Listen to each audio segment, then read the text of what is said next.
یہ دنیا نے مانا ہے. World economic forum, world health organization. آپ امریکہ کا جو پچھلا فائنانس سیکٹری تھا جو ٹرمپ کے زمانے میں, اس نے کہا, یا اس سے ٹرمپ سے پہلے پریزیڈنٹ کے زمانے, اس نے کہا کہ اگر امریکہ پاکستان کی طریقہ پہ چل پڑتا جس طرح پاکستان نے اس وبا کا مقابلہ کیا ہے, تو پتہ نہیں کتنا 10,000 ارب ڈالر کا امریکہ کا بچ جانا تھا. سو ہم اپنی بات نہیں کر رہے, دنیا نے اکنالج کیا, ہمارا جو احساس پروگرام دنیا نے اکنالج کیا کہ جس طرح ہم نے اپنے لوگوں کو بچایا, جو کیونکہ کرونا کے لاک ڈاؤن سے نچلا طبقہ پس گیا, غربت ساری دنیا میں بڑھ گئی, تو پاکستان کی مثال دی جاتی تھی جس طرح ہم نے احساس پروگرام سے, اور اپنے پھر اسٹیٹ بینک نے بھی کیسے ہم نے اپنی انڈسٹری کو بچایا, اپنے لوگوں کو بچایا. تو یہ تو دنیا نے اکنالج کیا ہے. اب ہمیں ہٹایا جاتا ہے. ہر چیز ریکارڈ پہ تھی, ایکسپورٹس, ریمیٹنسز یعنی آمدنی, ڈالر کی آمدنی ریکارڈ پہ تھی, ہمارے ٹیکس کلیکشن ریکارڈ تھا, ہماری انڈسٹری 17 سال کے بعد 10% پہ لارج سکیل مینوفیکچرنگ آگے بڑھ رہی تھی. روزگار, یعنی ورلڈ بینک نے کہا کہ سارے بر صغیر میں جدھر سب سے زیادہ روزگار کرونا کے دور اور اس کے بعد دیا گیا وہ پاکستان تھا, ورلڈ بینک کی فگرز ہیں. تو ہم آگے بڑھ رہے تھے, ہماری ٹیکسٹائل انڈسٹری بڑھ رہی تھی, ہماری جو کسان تھا 4.5% پہ ہمارا ایگریکلچر گرو کر رہا تھا. تو جب اس نے جناب جنرل باجوہ صاحب نے فیصلہ کیا کہ اب اس کو حکومت کو گرا دینا چاہیے, اور اصل میں جو ان کی بڑی پسندیدہ شہباز شریف کو وہ لے آیا. تو جب وہ لے کے آیا, میں نے اس سے پہلے کوشش کی اس کے لانے سے کہ پاکستان میں الیکشنز ہو جائے, پاکستانی عوام فیصلہ کرے کہ وہ کس کو چاہتے ہیں, بجائے یہ کہ سندھ ہاؤس کے اندر ایک منڈی لگے اور اس منڈی میں 20-20, 25-25 کروڑ دے کے لوگوں کو خریدا جائے اور گورنمنٹ گرائی جائے. اور جو پھر جنرل باجوہ نے جو استعمال کیا اپنی ایجنسیز کو, جو ہمارے جو تھے ایلائز ایم کیو ایم اور باپ پارٹی, ان کو ہمارے سے علیحدہ کیا گیا. وہ تو سب ساروں کو پتہ اس چیز کا. لیکن ہوا کیا پاکستان میں اس لیے کہہ رہا ہوں کہ میں نے تب تجویز کی کہ الیکشنز کروائے جائیں. یہی سپریم کورٹ کے ججز کو, جن کو برا بھلا یہ نون لیگ کہہ رہی ہے اور ان کی نیچے گر کے ان کے خاندانوں کے اوپر جو گند اچھال رہی ہے, اسی سپریم کورٹ نے تب سو موٹو ایکشن لے کے ہماری گورنمنٹس انہوں نے بحال نہیں, الیکشنز انہوں نے مسترد کر دیے, اور انہوں نے ان کو شہباز شریف کو بحال کروا دیا. مجھے تکلیف ہوئی, 12 بجے عدالتیں کھلنے کی مجھے تکلیف ہوئی, بہت ہوئی. لیکن ایک دفعہ بتائیں کہ میں نے سپریم کورٹ کی ججز کی کسی کی تنقید کی ہو, ہم نے قبول کر لیا فیصلہ. لیکن یہ دیکھ لیں کہ اس کے بعد ہوا کیا پاکستان سے. اب 1 سال ہو گیا ہے, اب سب کے پاس اب 1 سال کا ریکارڈ آ گیا. میں تب بھی کہتا گیا, بار بار میں کہتا گیا کہ دیکھیں یہ لوگ نہیں سنبھال سکیں گے, کیونکہ میں ان کو 40 سال سے جانتا ہوں. میں نے دیکھا ہے ان کو, پاکستان کو, پہلے ہمارے ساتھ ہمارے ہندوستان آگے نکلا 90 کی دہائی میں, بنگلہ دیش آگے نکل گیا پاکستان سے. یہ کوئی تصور نہیں کر سکتا تھا, ہماری طرح کے لوگ جنہوں نے پاکستان, ایسٹ پاکستان کو علیحدہ ہوتے دیکھا, کوئی تصور نہیں کر سکتا تھا کہ بنگلہ دیش پاکستان سے آگے نکل جائے گا. یا ہمیشہ یہ کہا جاتا تھا کہ ہمارے پر بہت بڑا بوجھ بنا ہوا ایسٹ پاکستان, وہاں ہمیں ان کو بوجھ اٹھانا پڑتا ہے. یہ عام یہاں باتیں ہوتی تھی. یہ سب سے زیادہ غربت بنگلہ دیش میں, اور یہ ہوا کہ بنگلہ دیش بھی 90 کی دہائی میں آگے نکل گیا جب سے یہ 2 خاندان آئے ہیں. ان کی دولت میں اضافہ ہونا شروع ہو گیا, ان کی بار پراپرٹیز بڑھنی شروع ہو گئی, قوم پیچھے جانا شروع ہو گئی. تو میں تب سے, جب میں نے اس جنرل باجوہ کو سمجھایا بھی کہ یہ نہیں سنبھال سکیں گے, گورنمنٹ نہ گرانا, اور پھر اپنے فائنانس منسٹر کو بھیجا, میں نے کہا آپ بھی سمجھائیں.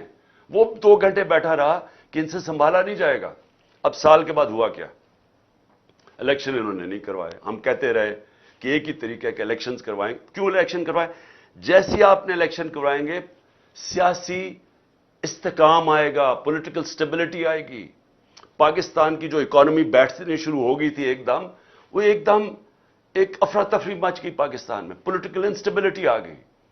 ایک نئی گورنمنٹ آ گئی, اس کو سمجھ ہی نہیں تھی. انہوں نے شروع میں جو فیصلے کیے ان کو تو سمجھ نہیں آ رہی تھی کیا کرنا ہے, کیونکہ یہ دونوں دفعہ 99 میں بھی اسحاق ڈار بینکرپٹ چھوڑ کے گیا پاکستان, اور 2018 میں بھی پاکستان کی تاریخ کا سب سے بڑا بیرونی خسارہ تھا جس کو کرنٹ اکاؤنٹ ڈیفیسٹ کہتے ہیں, تاریخی تھا.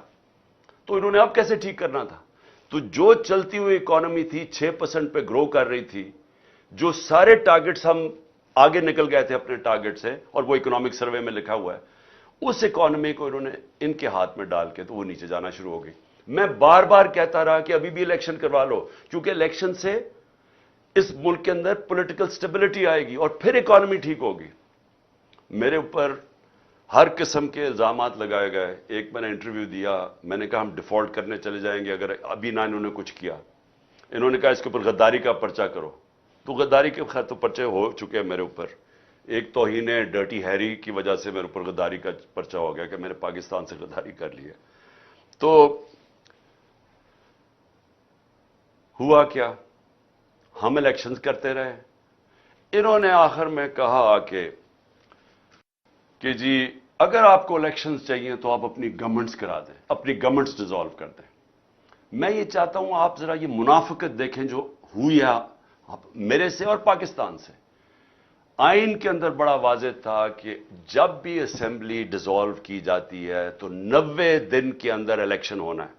یہ میں آپ کو واضح کر دوں, کوئی پاکستان کا قانون دان, لائر, جج سب اس چیز پہ متفق ہیں کہ جیسی اسمبلی آپ کی ڈیزالو ہوتی ہے 90 دن میں الیکشن ہونا ہے.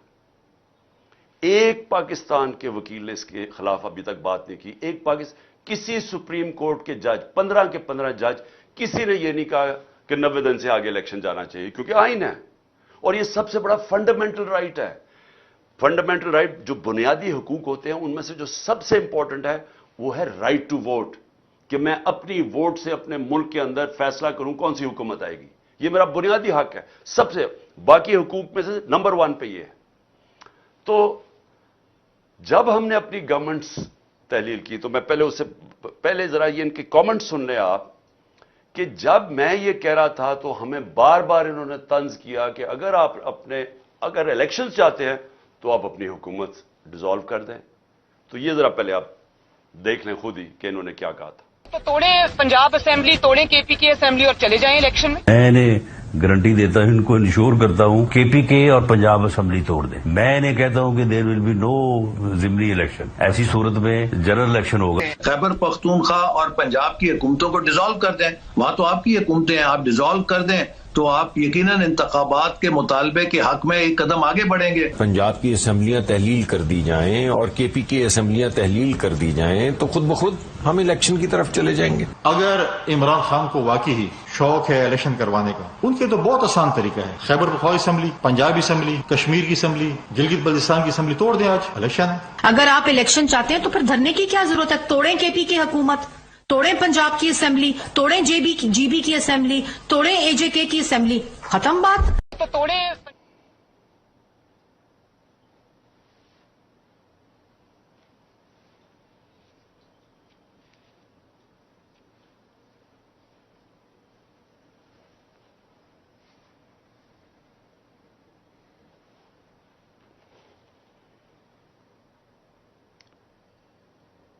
اوکے, اچھا جی.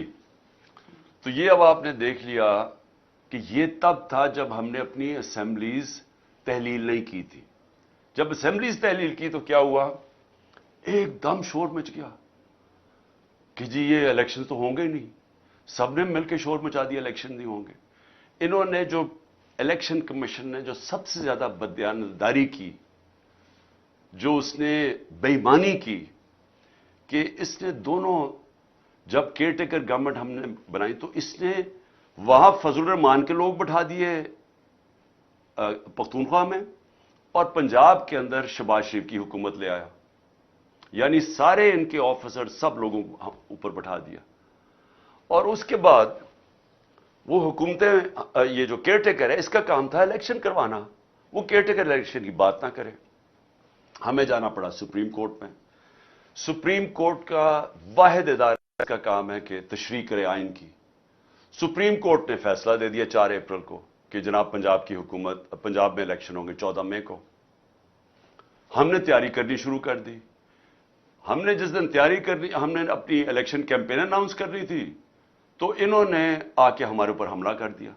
ہمارے اوپر پنجاب پولیس نے جب ضلع شاہ کو انہوں نے تشدد کر کے قتل کیا تو ہم تو اپنی الیکشن کیمپین پہ نکلے ہوئے تھے جو کہ اناؤنس ہو چکی تھی.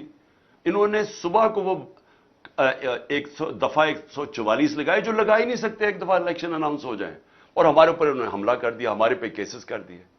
تو ادھر سے نیت نظر آ گئی کہ یہ تو الیکشن چاہتے ہی نہیں ہیں. تو اس کے بعد یہ پھر آگے بات بڑھی. سپریم کورٹ نے چیف جسٹس صاحب نے ہمیں کہا کہ آپ ان کے ساتھ بیٹھیں اور آپ کوشش کریں کہ یہ چاہ رہے ہیں کہ ایک ہی وقت پہ الیکشنز ہو. تو ہم نے ان کے ساتھ بیٹھے, ہم نے ان کے ساتھ بات چیت شروع کی. ہم نے کیا کیا ذرا آپ کو سمجھ آ جائے کہ ان کو ہمارے موقف میں فرق کیا تھا. ہم نے ان کو کہا کہ اگر آپ سیریس ہیں تو 14 مئی سے پہلے آپ فیڈرل گورنمنٹ ڈیزالو کر دیں اور ہم پھر اکٹھے الیکشنز کروا دیں گے. انہوں نے آگے سے کہا نہیں جی وہ بجٹ کے بعد کریں گے. اب پاکستانیوں ذرا یہ سمجھنے کی کوشش کریں, کیا بجٹ اس کو بنانا چاہیے جو کہ پبلک کا مینڈیٹ لے کے آئے, یعنی پبلک سے ووٹ لے کے آ کے وہ بجٹ بنائے, یا وہ حکومت بجٹ بنائے جو کہ بجٹ بنا کے اس نے ڈیزالو ہو جانا ہے؟ یہی بدنیتی تھی. ان کا الیکشن بجٹ کے بعد بھی پلان نہیں تھا. یہ صرف ٹائم بائی کر رہے تھے. یہ صرف چاہ رہے تھے کہ ہم مذاکرات کرتے رہیں اور کسی طرح جو سپریم کورٹ فیصلہ کر بیٹھی تھی 14 مئی کے الیکشن کا, یہ اسے نکلنا چاہتے تھے. تو انہوں نے ہمیں کہا کہ جی ہم پہلے بجٹ پاس کریں گے. بدنیتی ادھر پتہ چل گئی. ہم نے ان کو واضح کہہ دیا. ہم نے کہا کہ دیکھیں 14 مئی سے پہلے گورنمنٹ کرائیں اکٹھے الیکشنز. اگر آپ نہیں کرتے تو ہم پھر اپنے جو سپریم کورٹ کہہ بیٹھے پنجاب کے الیکشن ہم اس پہ چلیں گے. مذاکرات ہوئے, بدنیت تھے, فیل ہو گئے, اور آج بھی جو سپریم کورٹ میں انہوں نے جو بات چیت کی ہے اس میں کوئی عقل بنتی نہیں ہے. جو انہوں نے آرگیومنٹس دیے ہیں کوئی کسی بھی یعنی کسی دنیا کی جمہوریت میں ایسی بات چیت ہو سکتی نہیں ہے جو انہوں نے باتیں کی ہیں. عجیب انہوں نے کوئی کہ ہم الیکشن اس لیے نہیں کروا سکتے, پتہ نہیں پیسے نہیں ہیں, تو پتہ نہیں ہم بجٹ پاس کریں گے, آئی ایم ایف کا پروگرام ہے. آئی ایم ایف کا پروگرام ہے, یہ بھی سن لیں. یہ کہہ رہے ہیں کہ تب تک آئی ایم ایف سے اگریمنٹ ہو جائے گی. ہمیں 1 سال پہلے سے یہ کہہ رہے ہیں کہ جناب آئی ایم ایف سے اگریمنٹ ہونی چاہیے, اس لیے ہم الیکشن نہیں کروا رہے. یہ 20 میں 2022 کو انہوں نے ہمیں کہا تھا کہ ابھی ہم اس لیے نہیں کروانا چاہتے, ہم الیکشن نہیں کروانا چاہتے کیونکہ آئی ایم ایف سے اگریمنٹ ہو رہی ہے. کیا گارنٹی ہے کہ آئی ایم ایف سے اس سال ہی اگریمنٹ نہیں ہوگی؟ ابھی تک تو اگریمنٹ نہیں ہو رہی. تو آئی ایم ایف کی اگریمنٹ کا بہانہ دے کے ہمیں کہہ رہے ہیں جو ہمارا رائٹ ہے, یہ یاد رکھیں, اس پہ کوئی گنجائش نہیں ہے. ہمارا یہ حق ہے کہ جب ہماری اسمبلیز ڈیزالو ہوئی 90 دن میں الیکشن ہونا ہے. یہ سے چینج نہیں ہو سکتا. بہانے مار رہے ہیں آئی ایم ایف کے, پیسے نہیں ہیں, سیکیورٹی. آج جو سپریم کورٹ کا فیصلہ آ جائے گا, ہم نے سپریم کورٹ کو واضح کہہ دیا کہ جی اگر انہوں نے جوائنٹ الیکشن اور 14 مئی سے پہلے گورنمنٹس نہیں اپنی ڈیزالو کرنی, ہم اپنے پنجاب کا الیکشن چاہتے ہیں, اور اس کے بعد پختونخوا کا, اس پہ بھی ہم سپریم کورٹ میں جانے لگے ہیں. کیونکہ وہاں بھی اب یاد رکھیں جو کیئر ٹیکر گورنمنٹس ہیں ان کی حیثیت ختم ہو چکی ہے. آئین کے اندر کوئی گنجائش ہی نہیں ہے کہ 90 دن کے بعد ایک کیئر ٹیکر بیٹھی رہے, کیونکہ ان کے پاس تو اب کوئی آئینی قانونی طور پہ تو یہ ان دونوں کو گھر جانا چاہیے, اور ہم عدالت میں جا رہے ہیں اس کے اوپر, کیونکہ یہ انہوں نے اپنے لوگ بٹھا کے, یعنی وہ لوگ جو کہ نون لیگ کی گورنمنٹ پنجاب میں آ گئی ہے, الیکشن کے ذریعے نہیں, صرف اپوائنٹ کیے گئے ہیں ایک الیکشن کمشنر جو ان کے ساتھ ملا ہوا ہے نون لیگ کے ساتھ اور یہ پی ڈی ایم کے ساتھ. اب اس کی گورنمنٹ یہاں بیٹھ کے, فضل الرحمان کی وہاں بیٹھ کے کے پی میں, اور یہ کہہ رہے ہیں کہ ہم اکتوبر تک یہ بیٹھے رہیں گے. تو سب سے پہلے تو پنجاب اور پختونخوا کے لوگوں کا یہ حق ہے جو ان کو پاکستان کا آئین یہ حق دیتا ہے کہ وہ اپنے ریپرزینٹیوز یعنی اپنے نمائندوں کے ذریعے حکومت ہوگی, ان کے نمائندوں کے ذریعے. تو 70% پاکستان پختونخوا اور پنجاب کے اندر اب پبلک ان کے لوگوں کے نمائندے نہیں اوپر بیٹھے ہوئے, یہ بیٹھے ہوئے شہباز شریف کے نمائندے اور فضل الرحمان کے نمائندے, یہ ان دونوں صوبوں کے نمائندے نہیں ہیں. لہذا پہلے تو یہ گورنمنٹس ختم ہو گئی. دوسری چیز اب یہ ہے کہ انہوں نے اب واضح کر دیا کہ یہ سپریم کورٹ کا فیصلہ نہیں مانیں گے. اور میں اصل چیز پہ آپ آ رہا ہوں کہ انہوں نے سپریم کورٹ کا فیصلہ نہیں ماننا, انہوں نے بہانے مارنے. میں آج اب آپ کی اپنی ساری قوم کو پہلے یہ کہنا چاہتا ہوں کہ یہ کیوں اکتوبر تک الیکشن کھینچنا چاہتے ہیں؟ کیا اکتوبر کے اندر یہ کوئی ایسے کام کر دیں گے کہ ملک میں ان کی ایک دم پاپولیرٹی بڑھ جائے گی, ان کا ووٹ بینک بڑھ جائے گا؟ ووٹ بینک تو ان کو نیچے جا رہا ہے. وہ میں ابھی آپ کو ذرا اعداد و شمار دینا چاہتا ہوں کہ وہ ووٹ بینک تو نیچے گرتا جا رہا ہے. ڈر رہے ہیں یہ الیکشن سے, تو کیوں وہ اکتوبر کی انتظار کر رہے ہیں؟ کیا ہوگا اکتوبر میں؟ کون سا ان کے پاس گیم پلان ہے, کون سا روڈ میپ ہے؟ آپ یہ صرف دیکھ لیں کہ یہ جو جنرل باجوہ نے کہ عمران خان خطرناک ہے, گورنمنٹ گرائی تھی, آج ذرا صرف دیکھ لیں کہ پاکستان کھڑا کدھر ہے. ہماری جب گورنمنٹ گئی تو جس کو کہتے ہیں جو انفلیشن, جو مہنگائی ہے, اس کے دو چیزیں ہوتی ہیں. ایک ہوتا ہے سی پی آئی جو کہ اوور آل انفلیشن ہوتی ہے, جس کو کہتے ہیں کنزیومر پرائس انڈیکس, اور دوسرا ہوتا ہے سینسٹیو پرائس انڈیکس جو ہوتے ہیں گھر کے چیزیں خریدنے والی, جو کہ عام ایک گھر جس کے اوپر گزارا کرتا ہے, یعنی کھانے پینے کی چیزیں, اس کو سینسٹیو پرائس انڈیکس کہتے ہیں. تو یہ دو ذرا سمجھ لیں کہ ہم جب گئے تھے جو انفلیشن تھی وہ 12.5 تھی, جس کے اوپر انہوں نے سارے ملک مہنگائی مارچ بھی کی اور صرف آئے یہ تھے کہ مہنگائی کم کرنے کے لیے. آج پاکستان میں 36.4% پہ پہنچ گئی ہے سی پی آئی, 3 گنا زیادہ ہو گئی ہے. آج جو پاکستان کے اندر انفلیشن ہے, یہ اس ملک کی تاریخ میں اتنی مہنگائی نہیں ہوئی.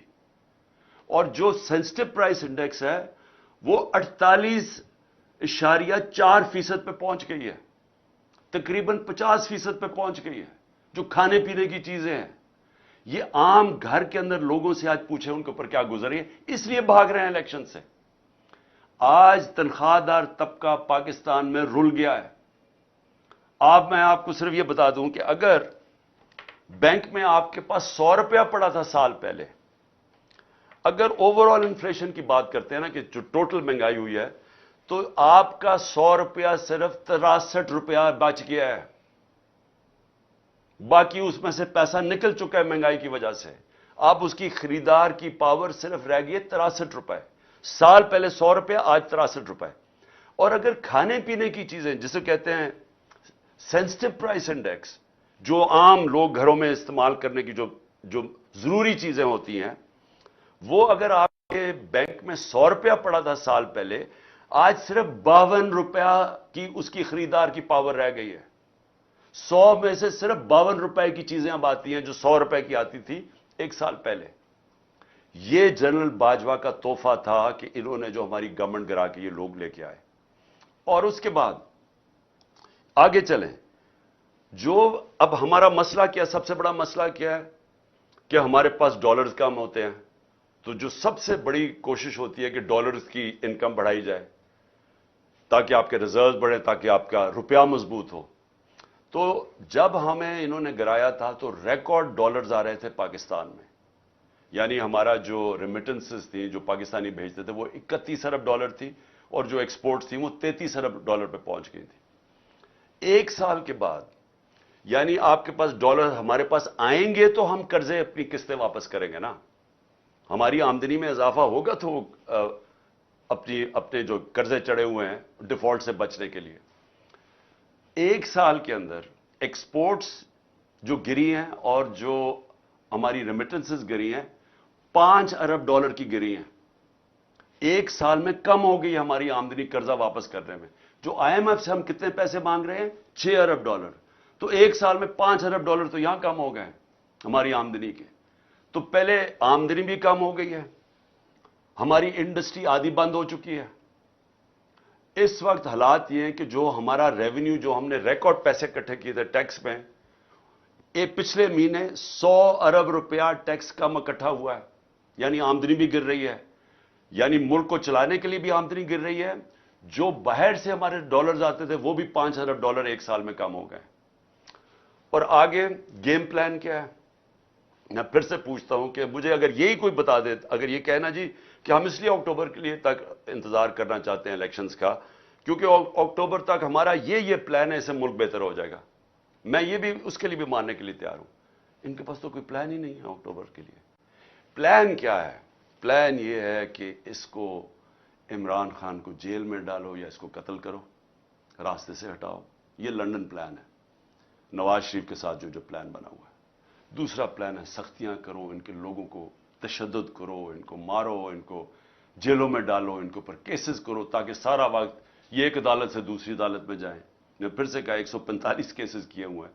اور لوگوں کے اب علی امین کو سارا چکر لگایا, وہاں سے شروع ہوا بکھڑ سے, پھر پہنچا اسلام آباد, پھر اس کو بھیجا شکارپور, ادھر سے بھیجا نہیں ادھر سے لاہور بھیجا, لاہور سے بھیجا شکارپور, وہاں سے آخر میں جا کے اس مہینے کے بعد وہ نکلا. اور میں علی امین خود بتائے گا کہ اس سے انہوں نے اس کے اوپر تشدد کیا کیا. میں چاہتا ہوں کہ اس کی زبان سے آپ سنیں کہ کون سے پولیٹیکل ورکر کو پکڑ کے تشدد کیا جاتا ہے. میں کل کہوں گا کہ وہ میڈیا کے سامنے اور بتائے اسے انہوں نے لاہور میں کیا کیا ہے, اور وہ سب کو بتائے گا کہ وہ کس کے کہنے پہ یہ کیا گیا تھا تشدد. ورکرز کو جیلوں میں اور سارا کچھ, اور ہر روز ہراساں, جب کچھ ہونا لگتا ہے پکڑنا شروع ہو جاتے ہیں, جب کچھ ہوتا ہے دفع. یہ کوشش ان کی صرف یہ ہے, انتظار اس لیے کر رہے ہیں کہ پی ٹی آئی کرش ہو جائے. تب تک کسی نہ کسی طرح پارٹی اتنی کرش ہو جائے گی جب وہ ہوگی. اور اگر وہ 2023 میں نہ ہوگی, انہوں نے الیکشن نہیں کروانا. الیکشن تب کروائیں گے جب یہ سمجھیں گے کہ پارٹی بالکل کمزور ہو گئی. اب ہم نے کرنا کیا ہے؟ میں اپنی قوم سے یہ جو میں آخر میں آپ سے بات کرنا چاہتا ہوں, ہم نے کرنا کیا؟ دیکھیں میرے پاکستانیوں, سپریم کورٹ نے جو فیصلہ کیا ہے کہ الیکشن انہوں نے تو اب اگر یہ ہماری بات چیت نہیں ہونی تو اب الیکشن تو 14 مئی کو ہے. آج بھی انہوں نے سپریم کورٹ میں یہ کہا کہ 14 مئی کو الیکشن ہونے. گورنمنٹ نے ابھی سے کہہ دیا وہ الیکشن نہیں مان رہے. اس کا مطلب وہ سپریم کورٹ کا فیصلہ نہیں مان رہے. یہ سمجھ جائیں کہ اس کا مطلب کیا ہے. سپریم کورٹ آئین کی تشریح کرتا ہے, آئین کے اوپر سارے ملک کے قوانین چلتے ہیں. جب سپریم کورٹ کے آئین کے طور پہ جب فیصلہ کرتا ہے, جب وہ نہیں مانتی حکومت, تو اس ملک کے اندر قانون ختم ہو جاتا ہے. قانون ختم ہونے کا مطلب کیا ہے؟ آپ کے پاکستانیوں فنڈامنٹل رائٹس, بنیادی حقوق ختم ہو جاتے ہیں. آگے میں نے آپ کو بتایا ہمارے تو کوئی بنیادی حقوق نہیں ہے. جب مرضی آ جائے پولیس یہاں جو مرضی کرے مارے, اور پولیس کے پیچھے کون بیٹھے ہیں وہ جو مرضی حکم کریں. یہاں کوئی پروٹیکشن نہیں ہے, صرف عدلیہ کھڑی ہے راستے میں. اب جب یہ سپریم کورٹ کا فیصلہ نہیں مانیں گے تو اس کا مطلب یہ کہ آپ میرے پاکستانیوں, آپ بالکل آپ کا وہ جنگل کا قانون بن جائے گا یہاں. مطلب یہ کہ جو طاقتور ہے وہ کرنا چاہے وہ کر سکے گا, عام لوگوں کے کوئی حقوق نہیں ہوں گے. اور یہاں الیکشنز تب ہوں گی جب یہ ریزلٹس سمجھیں گے کہ وہ ٹھیک ریزلٹس ان کو جتا سکتے ہیں. یعنی گورنمنٹ آپ کی رائے سے نہیں بنے گی. گورنمنٹ یہ فیصلہ کب کریں گے جب بھی یہ سمجھیں گے کہ یہ وہ ماحول بنا دیں گے, یا وہ الیکشن جو بھی تیاری کر لیں گے کہ یہ جب جیت جائیں گے, جب جیت سکتے ہیں تب الیکشن کروائیں گے. اس لیے میں اپنی ساری قوم کو آج اپیل کرتا ہوں کہ یہ آپ کے لیے ایک فیصلہ کن وقت ہے. آپ کو نکلنا پڑے گا. آپ اگر نکلیں گے نہیں تو یہاں مجھے افسوس سے کہنا پڑتا ہے کہ یہاں یہ ملک آپ کے رہنے کے قابل نہیں رہ جائے گا. اس وقت 9 لاکھ پروفیشنلز ملک چھوڑ کے چلے گئے ہیں, صرف اس لیے کہ ان کی امید چلے گئی ہے پاکستان سے. ہمارا جو شوکت خانم اسپیشلسٹ ہاسپٹل ہے, کیونکہ کینسر کے اسپیشلسٹ ہاسپٹل میں بڑی مشکل سے آپ کو وہ ڈاکٹرز ملتے ہیں, کیونکہ ان کی دنیا میں بڑی ڈیمانڈ ہے. وہ کہیں بھی جائیں گے 3-4 گنا زیادہ تنخواہ کے اوپر وہاں ان کو نوکریاں مل جاتی ہیں, تو ان کو رکھنا ویسے ہی مشکل ہوتا ہے. 10% کنسلٹنٹس نے کہا یا چلے گئے یا وہ جانے والے ہیں, کیونکہ امید چھوڑ بیٹھے ہیں. تو میں آپ سب کو کہتا ہوں کہ آپ نے باہر تو نہیں جانا نا, ہم نے تو یہی رہنا ہے. اس لیے ہم نے اپنے ملک کے لیے لڑنا ہے, ہم نے اپنے حقوق کے لیے لڑنا ہے, ہم نے اپنے سپریم کورٹ کے ساتھ کھڑے ہونا ہے, ہم نے اپنے آئین کے ساتھ کھڑے ہونا ہے اور اپنے ملک کو بچانا ہے. کل 4 شہروں کے اندر ہم ریلیز کر رہے ہیں. لاہور میں میں خود نکل رہا ہوں, کل ریلی کروں گا انشاءاللہ. اسلام آباد میں, پنڈی میں اور پشاور میں. لاہور اور پشاور میں اس لیے کیونکہ یہ دونوں